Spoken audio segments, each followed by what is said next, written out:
Hello అండి, welcome to Srilatha's kitchen అండి. ఈరోజు శ్రీలతాస్ కిచెన్లో మనం చూడబోయే ఇంట్రెస్టింగ్ హెల్దీ డెలీషియస్ రెసిపీస్ ఏంటంటే 2 రకాలైనటువంటి నైవేద్యాలండి. శ్రావణ మాసంలో అమ్మవారికి మనం చాలా సింపుల్గా ప్రిపేర్ చేసుకునే 2 నైవేద్య రెసిపీలు. ఒకటి మనకి సేమియా సగ్గుబియ్యం పాయసము, ఒకటి మనకి సేమియా కేసరి అండి. చాలా టేస్టీగా ఉంటాయి. చాలా సింపుల్గా మనం ఇంట్లో ఉన్న ఇంగ్రీడియంట్స్తోనే హెల్దీగా ప్రిపేర్ చేసుకోవచ్చు.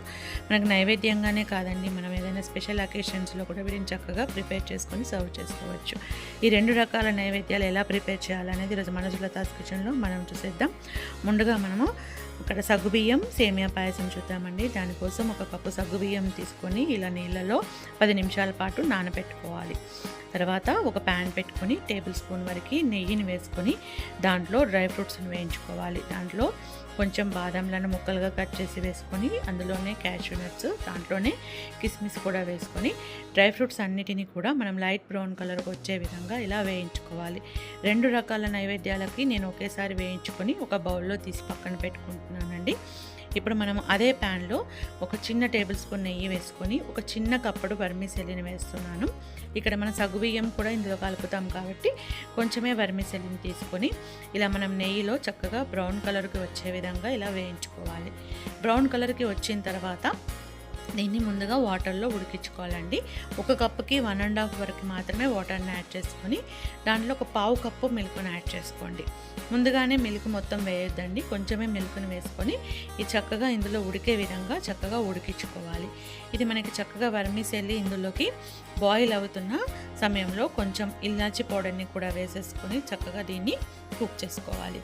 వర్మిసెల్లి మొత్తం మనకి ఇలా బాయిల్ అయ్యే సమయంలో మనం సగ్గుబియ్యంని కూడా ఉడికించుకుందాం. ముందుగానే నానబెట్టుకున్నాం కదా, ఆ సగ్గుబియ్యంని స్టవ్ పైన పెట్టి 1 నిమిషం పాటు ఉడికించుకోవాలి. నెయ్యిని కానీ లేదా నూనెని కానీ 1 టేబుల్ స్పూన్ వరకు ఇందులోకి యాడ్ చేసుకుంటే మనకు ఉండలు కట్టకుండా ఉంటుంది. ఇది మనకి చక్కగా ఇలా 1 నిమిషం పాటు ఉడికించుకుంటే సరిపోతుంది. ఇది ఉడికే లోపు మన వర్మిసెల్లిని చూసామంటే వర్మిసెల్లి కూడా చక్కగా బాయిల్ అయ్యింది. చూడండి, వాటర్లో మిల్క్లో చక్కగా ఉడికిపోయింది. ఇప్పుడు మనం దీంట్లో పావు లీటర్ వరకు మిల్క్ని యాడ్ చేసుకోవాలి. ముందుగానే మిల్క్ని యాడ్ చేసామంటే గట్టి పడిపోతుంది అనమాట.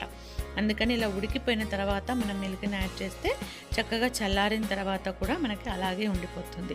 ఇప్పుడు వర్మిసెల్లి 1 కప్పు తీసుకున్నాం కదా, 1 కప్పు వరకు షుగర్ని యాడ్ చేస్తున్నాను. ఇక్కడ బ్రౌన్ షుగర్ వేసానండి. బ్రౌన్ షుగర్ అయితే హెల్త్కి మంచిది కదా, అందుకని బ్రౌన్ షుగర్ యాడ్ చేశాను. ఇందులోనే సగ్గుబియ్యం కూడా వస్తుంది కాబట్టి 1 కప్పు వర్మిసెల్లికి 1 కప్పు షుగర్ వేసుకోవాలి. షుగర్ మెల్ట్ అయ్యేంత వరకు కలుపుకొని ఇక్కడ సగ్గుబియ్యం చూసామంటే సగ్గుబియ్యం కూడా మనకి చక్కగా ఇలా ట్రాన్స్పరెంట్గా కుక్ అయిపోతాయి. ఇలా బాయిల్ అయినటువంటి ఈ సగ్గుబియ్యంని తీసుకొని మన వర్మిసెల్లిలోకి యాడ్ చేసుకోవాలి.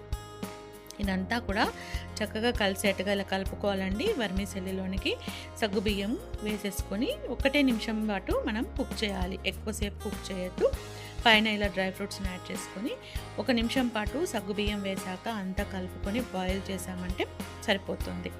సగ్గుబియ్యం పాయసం రెడీ అయిపోయినట్టు అండి. స్టవ్ కట్టేసుకొని దీని అంతా కూడా చక్కగా ఇలా బౌల్లోనికి సర్వ్ చేసుకోవడమే ఆలస్యం. చాలా సింపుల్ అండి. మనకి 2వ రెసిపీని చూసేద్దామండి. 2వది మనము సేమియా కేసరి. దానికోసం ప్యాన్ పెట్టుకొని టేబుల్ స్పూన్ నెయ్యి వేసుకొని 1 కప్పు సేమియాని వేసుకోవాలి. ఈ సేమియా మనకి లైట్ బ్రౌన్ కలర్లోకి వచ్చే విధంగా ఇలా చక్కగా వేయించుకోవాలి. లైట్ బ్రౌన్ కలర్కి వచ్చిన తర్వాత మనం దీంట్లోనే 1 కప్పు సేమియాకి 1.5 కప్పు వరకు వాటర్ని యాడ్ చేసుకోవాలి. ఈ వాటర్ని యాడ్ చేసుకొని నేను చక్కగా ఇలా బాయిల్ చేసుకోవాలి. కొంచెం ఇలాచీ పౌడర్ని కూడా యాడ్ చేసుకొని మనం చక్కగా బాయిల్ చేసామంటే మనకు సేమియా అనేది 1 నిమిషంలోనే చక్కగా మనకి బాయిల్ అయిపోతుంది. ఇలా మనకి సేమియా అంతా ఉడికిపోయిన తర్వాత దానిలోనికి మనం కొంచెం షుగర్ని యాడ్ చేసుకోవాలి. 1 కప్పు సేమియాకి ఇక్కడ 1/2 కప్పు షుగర్నే సరిపోతుందండి. ఇక్కడ కూడా నేను బ్రౌన్ షుగర్నే వేశాను. ఈ షుగర్ అంతా కూడా మెల్ట్ అయ్యే వరకు ఇలా అంతా చక్కగా కలుపుకొని ఉడికించుకున్నామంటే చక్కగా వర్మిసెల్లి షుగర్లో కూడా ఉడికిపోతుంది. కొంచెం మనకి ఒక చిటికెడంతా ఇక్కడ ఆరెంజ్ ఫుడ్ కలర్ని దీంట్లోకి కలుపుకోవాలండి. మంచి కలర్ కోసం అనేది కొంచెం చిటికెడు సరిపోతుంది. ఆరెంజ్ ఫుడ్ కలర్ని కలుపుకొని ఇలా అంతా మనం ఒకసారి మిక్స్ చేసుకొని పైన డ్రై ఫ్రూట్స్ ముక్కలు వేసుకున్నామంటే సరిపోతుందండి. సేమియా కేసరి సింపుల్గా మనకి చక్కగా రెడీ అయిపోతుంది. స్టవ్ కట్టేసుకొని దీనంతా కూడా ఇలా బౌల్లోనికి సర్వ్ చేసుకున్నామంటే సరిపోతుందండి. ఎంతో టేస్టీగా సేమియా కేసరి అనేది రెడీ అయిపోయినట్టే. చూసారు కదా, మన 2 రకాలైన నైవేద్య రెసిపీలు చాలా సింపుల్గా ఈజీగా 10 నిమిషాల్లో రెడీ చేసుకోవచ్చు. మీకు ఈ 2 రెసిపీస్ తప్పకుండా నచ్చాయి అనుకుంటాను. నచ్చినట్లయితే ట్రై చేసి చూడండి, లైక్ చేయండి, సబ్స్క్రైబ్ చేయండి, కామెంట్స్ని కూడా షేర్ చేయండి, వీడియో చివరి వరకు కూడా వాచ్ చేయండి. ఓకే అండి, థ్యాంక్ యూ ఫర్ వాచింగ్.